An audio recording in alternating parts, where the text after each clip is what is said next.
Chapter 14. Oh, fantastic, Jack said, backing away from the eye despite his close proximity to the throat. The eye stood up and took a step toward Jack. Is there a problem? You really think I don't recognize that? Jack said, pointing at the man's chest. From underneath the hood, Jack could just make out the man's wry grin. So, you've heard of us? The man said. Still, you have nothing to fear. I'm a knight, nothing more. You're no knight, Jack said, his eyes narrowing in disgust. You're one of them. You're an eye. That's not exactly... The man started, then sighed.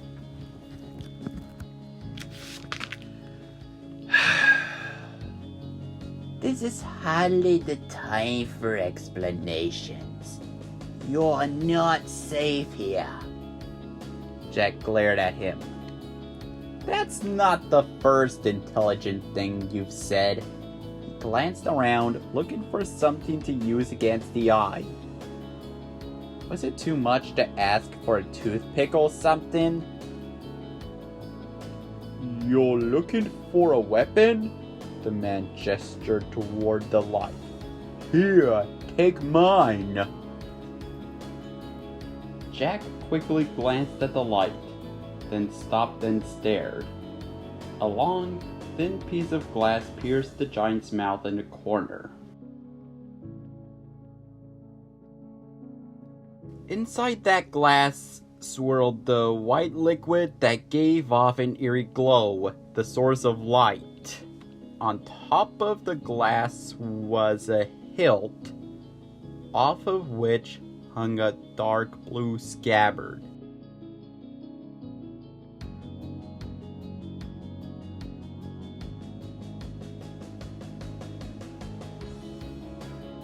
Jack's throat went dry. The light... It was the eye's sword. If anything was more feared than an eye, it was the eye's weapon. The source of the knight's power, cursed to destroy anyone who touched it other than the knight himself. Jack tried to say something, but the words wouldn't come out. My sword, the knight said simply, as if introducing Jack to it.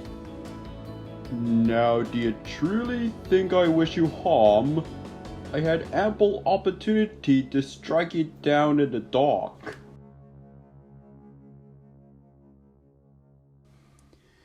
Maybe you couldn't see, Jack said, his eyes still on the sword. Maybe I could, the knight said. Jack shivered. I'm not touching a nice sword, he said. Those things are evil, and cursed, and evil.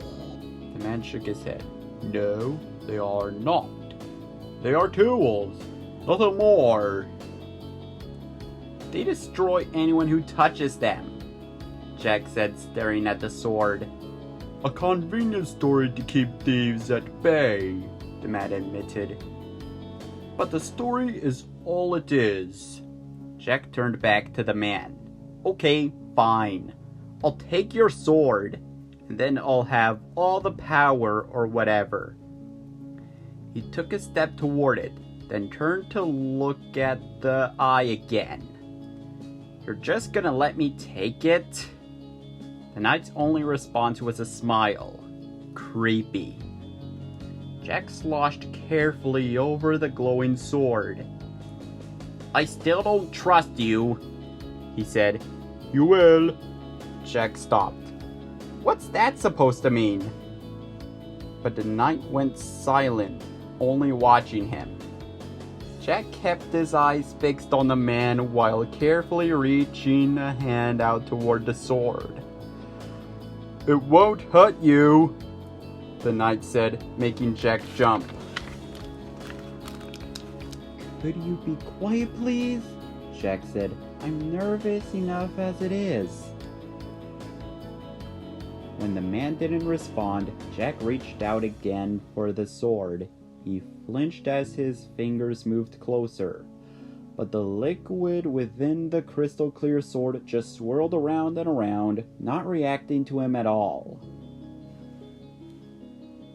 Just to test it, Jack barely brushed the tip of his index finger against the hilt, then yanked his hand back. Nothing happened. The knight didn't say anything, but Jack imagined him laughing anyway. His anger growing at this entire situation, Jack gritted his teeth, then reached out and grabbed the sword. His hand didn't burn off, his whole body didn't turn to dust, and he wasn't transformed into a frog. In fact, the hilt was even cool to the touch, despite the sword's glow. Jack took the scabbard off the hilt and slung it over his shoulder while he considered his next step. "You'll need to pull it out," the knight said. "I thought you were being quiet," Jack said, and yanked on the sword. It didn't move. Jack yanked again and again, but the weapon didn't budge. "Was I not clear on the pulling part?" the knight asked. Jack just growled in frustration. This time, he grabbed the sword with both hands and pulled on it as hard as he could. The sword suddenly pulled loose, and Jack's effort threw him backward toward the giant's throat. He stumbled toward the knight, but the man made no move to grab him.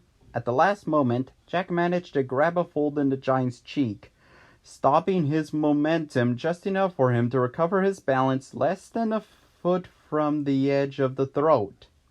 When he could breathe again, Jack looked at the knight incredulously.